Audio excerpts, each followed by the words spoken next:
गई थी आपको? देखिए भाई, ऐसा हम संविधान को मानने वाले लोग हैं। हम धमकी उमकी से डरेंगे तो हमारे लोगों का मनोबल गिर जाएगा। हमारा काम कौन करेगा?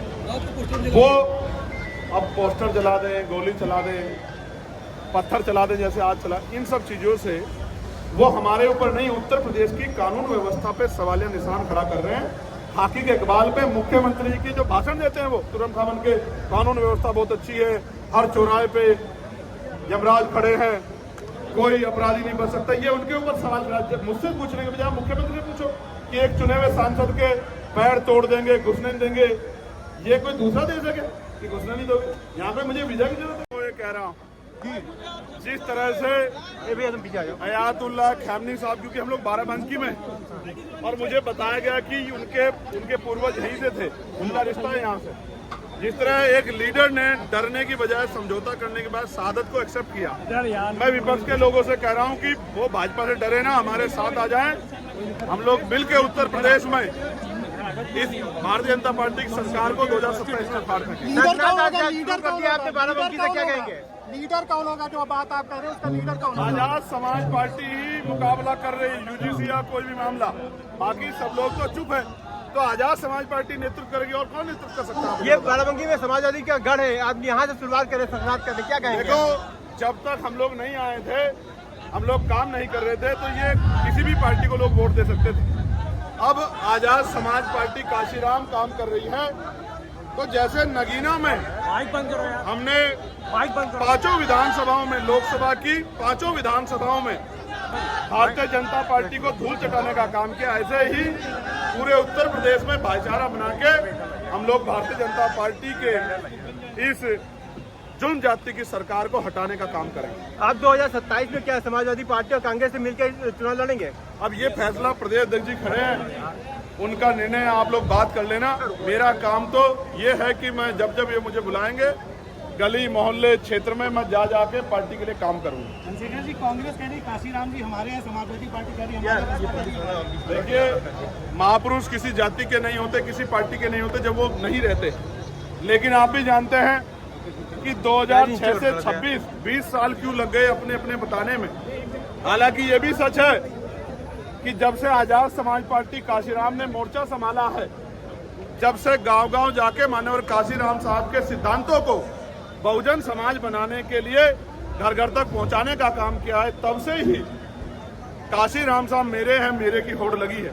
चाहे मजबूरी समझिए, जरूरत, वरना आप समझिए कि उनके नाम पे बने मेडिकल कॉलेज का नाम बदल दिया गया, उनके नाम पे बने जिले का नाम बदल दिया गया, उनके नाम पे बने अरबी फारसी विश्वविद्यालय का नाम बदल दिया गया, उनके जयंती के अवसर पे जो छुट्टी थी उसको कैंसिल कर दिया गया, और उनके संगठन बामसेफ को तोड़ दिया गया। तमाम तरह की बात का काम कार्य करने वाले आज काशीराम साहब को अपना किस मुंह से बता रहे हैं? क्या उनके हाथ नहीं कांप रहे?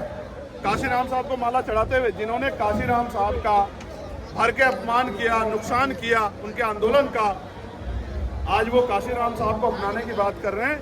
ये आजाद समाज पार्टी का बढ़ता हुआ प्रभाव है कि विरोधियों को भी आज काशीराम साहब के सामने नतमस्तक होना पड़ रहा है।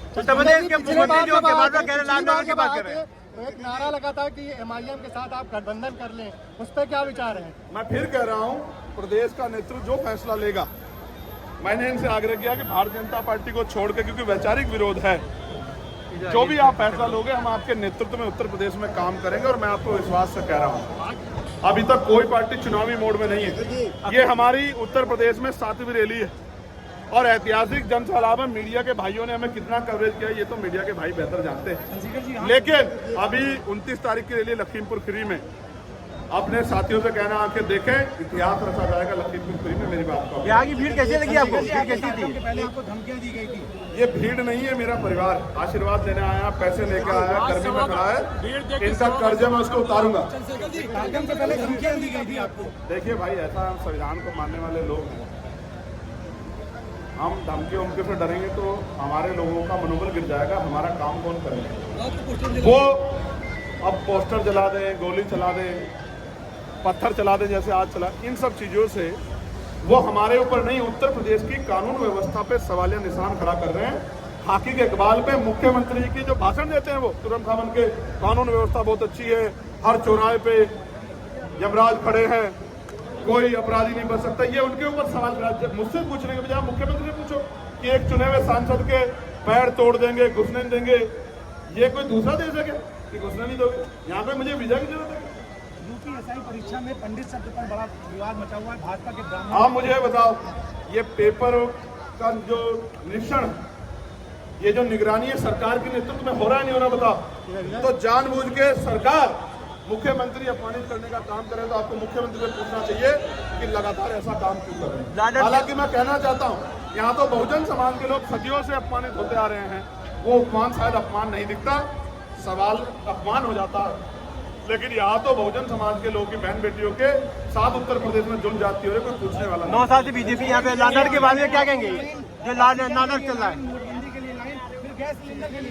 गैस के लिए लाइन लगेगी, पेट्रोल डीजल के लिए लाइन लगेगी, चूल्हे जलाने पड़ेंगे। ये सरकार की गलत नीतियों की वजह से हुआ है। ईरान हमारा मित्र देश है, हमें ईरान से अच्छे रिश्ते रखने चाहिए थे। इस तरह की समस्या का सामना है, अब भी तो रखने पड़ रहे हैं, मजबूरी में ही सही। हमें सही फैसले लेने चाहिए, सही अगर फॉरेन पॉलिसी होगी तो सब कुछ अच्छा। धन्यवाद। आप ये देखिए, तमाम धर्मों के धार्मिक त्यौहार होते, वहाँ सड़कों पे भी तमाम आयोजन होते हैं, कोई पाबंदी नहीं होती। मैं कहना चाहता हूँ, संविधान को मानने वाला व्यक्ति हूँ, किसी धर्म के विरोध में नहीं हूँ, किसी जाति के विरोध में नहीं हूँ, लेकिन हक सबको धर्म पालन के लिए बराबरी का मिलना चाहिए, नहीं मिलना चाहिए? आप मुझे बताओ। तो फिर ये मुसलमानों के साथ दोहरा व्यवहार क्यों? इसका जवाब उत्तर प्रदेश सरकार को देना चाहिए। अधिकारी भाजपा नेताओं की भाषा क्यों बोल रहे हैं, इसका जवाब उत्तर प्रदेश सरकार को देना।